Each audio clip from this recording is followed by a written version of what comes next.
Hello everyone, welcome back to my photography tutorials, and today we're doing series 6. That will be some tips to lead you to some better portraits. Now, what kind of equipment or what kind of skills would you need for portraitures? First of all, let's talk about equipment. Okay, lenses. You will certainly need a good lens for portraits, or at least a sharp lens. A lens with a big aperture that will give you narrow depth of field. Let's have a look at the list. If you are on a budget and you don't have the money to spend, I recommend you to get the 50-1.8 to try out for portraits, especially if you have cameras that have a DX format sensor. It turns into a 75mm lens, and it's great for portraits.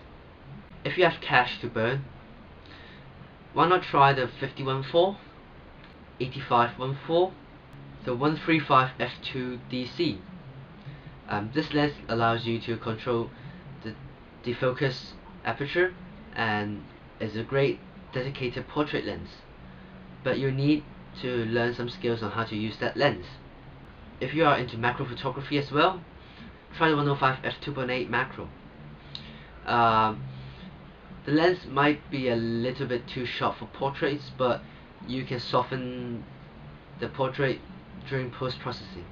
For a more versatile lens, and if you are really invested into photography, you can try the 70-200 f2.8 VR, version 1 or version 2.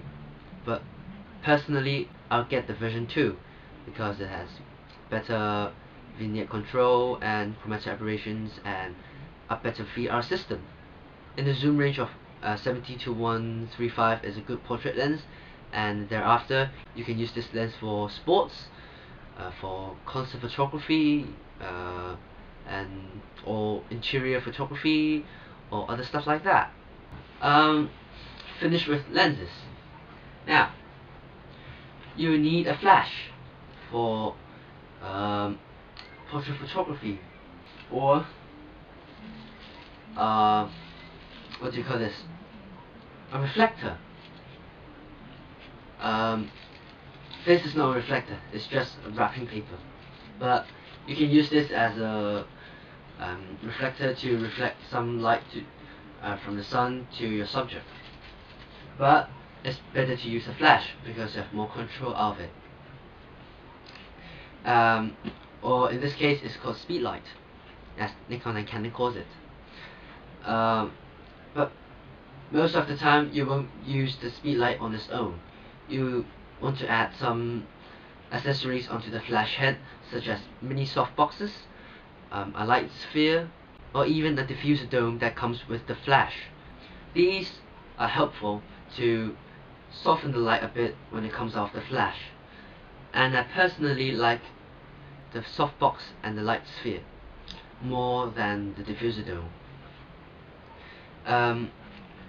Using a flash for portraits is great for fill and light, where the sun hits the subject and it creates patches of shadows, which is not pleasant for anyone. Some notes about choosing lenses. Out of the many lenses I chose, these are all of kind of telephoto lenses. Why? Because the longer the focal length, the less field of view you have. What is the field of view?